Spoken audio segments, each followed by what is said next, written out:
Welcome student. আজকে যে বিষয়টি আমি তোমাদের সঙ্গে শেয়ার করতে চলেছি সেটি হচ্ছে টাইপস অফ ক্রোমোজোম, ক্রোমোজোমের প্রকারভেদ। ক্রোমোজোম সংক্রান্ত অনেকগুলি ভিডিও আমার ভিডিও লিস্টে আছে। তোমরা যারা এখনো সেই ভিডিওগুলি দেখোনি, তোমরা ভিডিও লিস্টে গিয়ে ভিডিওগুলি দেখতে পারো। যদি কোনো প্রশ্ন থাকে তোমরা কমেন্ট বক্সে এসে প্রশ্ন করবে, আমি তোমাদের প্রত্যেকের উত্তর দিয়ে দেব। আজকের এই বিষয়টি তোমরা যারা মাধ্যমিক পরীক্ষার্থী এবং উচ্চ মাধ্যমিক পরীক্ষার্থী তোমাদের জন্য খুব গুরুত্বপূর্ণ অংশ। এছাড়াও তোমরা যারা নিটের জন্য প্রস্তুতি নিচ্ছ, তোমরা খুব ভালো করে ভিডিওটি লক্ষ্য করো। Types of chromosome based on functional status, মানে কি রকমের কাজ করছে। Functional status chromosomes may be of two types, number one autosomes and number two sex chromosome. দেহ গঠন ও লিঙ্গ নির্ধারণের বৈশিষ্ট্য অনুসারে ক্রোমোজোম দুই রকমের হয়। কি কি বলা হলো? দেহের গঠন এবং লিঙ্গ নির্ধারণ, যেটাকে আমরা কি বললাম একটু আগে, ফাংশনাল স্ট্যাটাস। ফাংশনাল স্ট্যাটাস এই যে এখানে একটু আগে আমি বললাম, এই যে ফাংশনাল স্ট্যাটাস, এই ফাংশনাল স্ট্যাটাসের উপরে ভিত্তি করে যেটাকে আমরা কি কি বলছি, এক দেহের গঠন ও লিঙ্গ নির্ধারণ। দেহের গঠন অনুসারে এবং লিঙ্গ নির্ধারণের বৈশিষ্ট্য অনুসারে ক্রোমোজোম হচ্ছে কত রকমের, দুই ধরনের বা দুই প্রকারের। নাম্বার ওয়ান অটোজোম, যাকে আমরা কি বলি দেহ ক্রোমোজোম বাংলায়। নাম্বার টু সেক্স ক্রোমোজোম, বাংলায় আমরা কি বলি লিঙ্গ নির্ধারণকারী ক্রোমোজোম বা লিঙ্গ নির্ধারক ক্রোমোজোম। ওকে, আমরা এবার এই ভিডিও যেটি পরবর্তী স্লাইড, সেই পরবর্তী স্লাইডে আমরা আসছি। আমরা কি দেখতে পাচ্ছি এখানে? এখানে দেখো লেখা রয়েছে প্রথম যে ভাগটি, মানে অটোজোম। একটু আগে বললাম দু রকমের ক্রোমোজোমের কথা। অটোজোম, একে আবার বাংলায় আমরা কি বলি দেহ ক্রোমোজোম।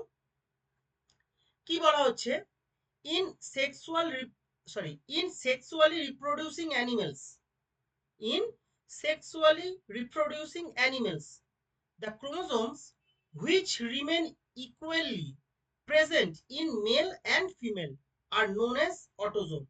তাহলে প্রথম কথা, এটা কাদের থাকছে, যারা সেক্সুয়ালি রিপ্রোডিউস হচ্ছে, যাদের যৌন জনন দেখতে পাওয়া যায় তাদের। এবং এটা কি রকমে থাকছে, এটা থাকছে রিমেন ইকুয়ালি প্রেজেন্ট, মানে সম সংখ্যায় রয়েছে, একই সংখ্যায় রয়েছে, সম প্রকৃতির আছে।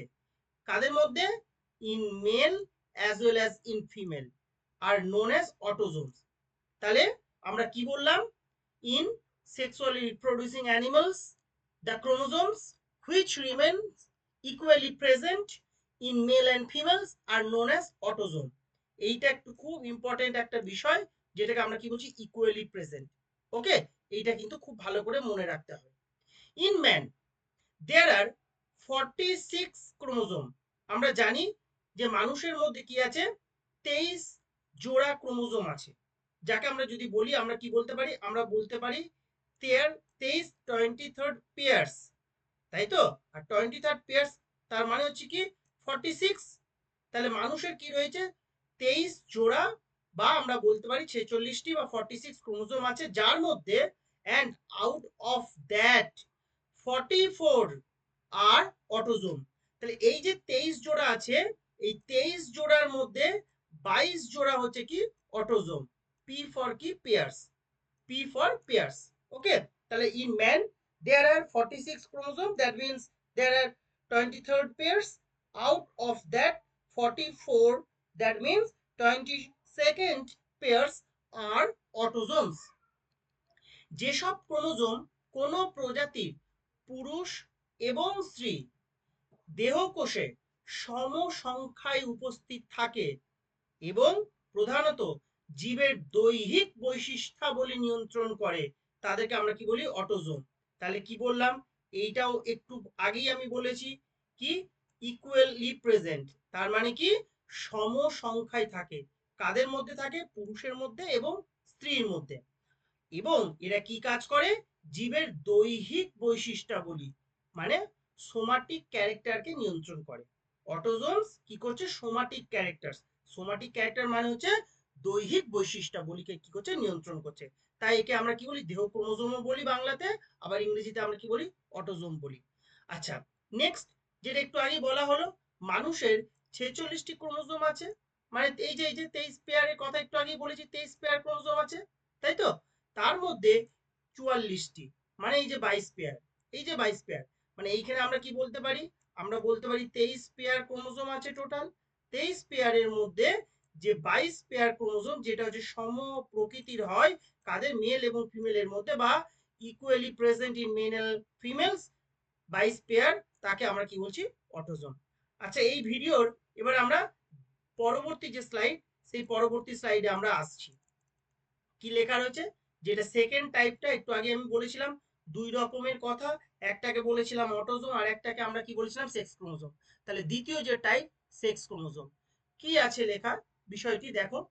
In sexually reproducing organisms, the chromosomes other than autosome, other than autosome, খুব ইম্পর্টেন্ট এটা, এটা কি বলা হচ্ছে, other than autosomes are called sex chromosome or allosomes or heterochromosomes.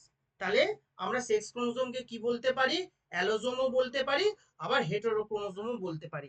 তাহলে এটা কাদের রয়েছে, এটা রয়েছে সেক্সুয়ালি রিপ্রোডিউসিং অর্গানিজমস এর মধ্যে রয়েছে, সেক্সুয়ালি রিপ্রোডিউসিং অর্গানিজমস, এবং সেটা কি, আদার দেন অটোজোমস।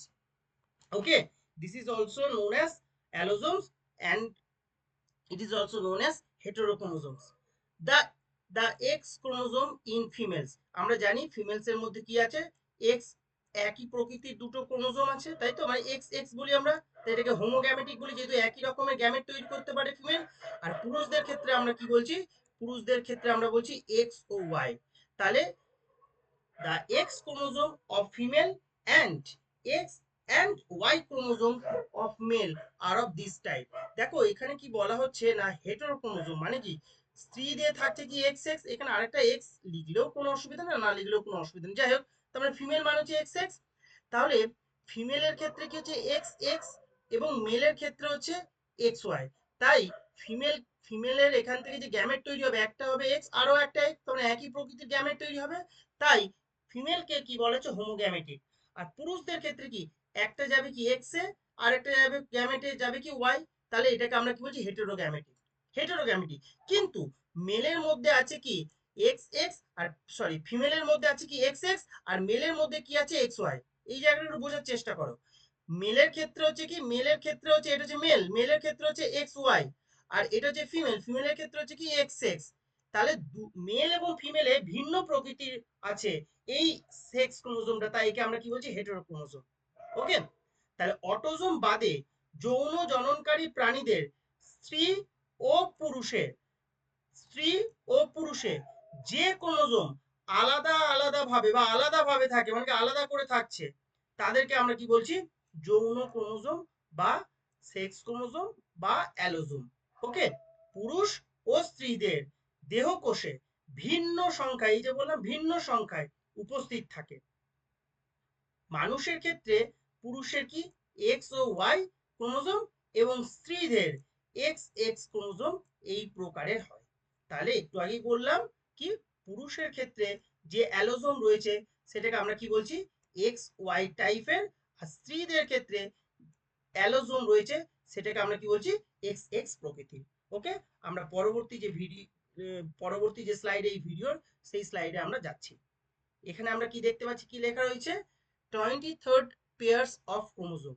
একটু আগে তোমাদেরকে বললাম যে মানুষের ক্ষেত্রে কি, মানুষের ক্ষেত্রে 23 পেয়ারের ক্রোমোজোম আমরা দেখতে পাই, 23 pair. Okay, out of that, out of that 22 pairs are autosome and a single pair is a allosome. ওকে, তাহলে আমরা কি দেখলাম, যে 23 জোড়া ক্রোমোজোম আছে, সেই 23 জোড়া ক্রোমোজোমের মধ্যে 22 জোড়া হচ্ছে কি অটোজোম, আর এক জোড়া হচ্ছে কি অ্যালোজোমস বা সেক্স ক্রোমোজোমস। ওকে, তাহলে টোটাল 23rd পেয়ার্স। ওকে, এইখানটাতে একটু লক্ষ্য করো, এইখানে একটা সিম্বল দেয়া আছে কি, এখানে এই সিম্বলটা দেয়া আছে কি 1 লেখা আছে, দেখো 1, আর এখানে একটা সিম্বল দেয়া আছে কি 2। তাহলে 1 stands for female and 2 stands for mail.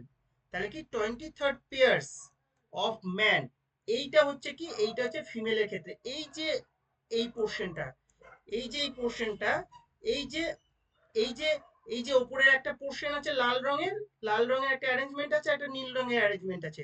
ওপরের পোর্শনটা হচ্ছে কি, ওপরের পোর্শনটা হচ্ছে ফিমেল অ্যারেঞ্জমেন্ট, আর নিচেরটা হচ্ছে কি মেল ক্রোমোজোমাল অ্যারেঞ্জমেন্ট। এইটাকে মনে রাখতে হবে।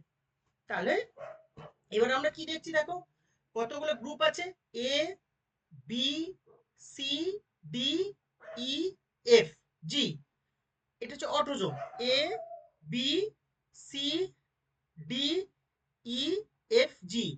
এই যে দেখো এ টু জি, মেল এবং ফিমেল উভয়ের ক্ষেত্রে একই রকম আছে। দেখো এখানে কটা পেয়ার, এখানে কটা রয়েছে, 1 2 3, 1 2 3, সব পেয়ার করে, এটা প্রত্যেকটা দুটো দুটো করে আছে। দেখো তাহলে এখানে কি 3 2 6টা ক্রোমোজোম হচ্ছে, এখানেও দেখো 3 2 6টা।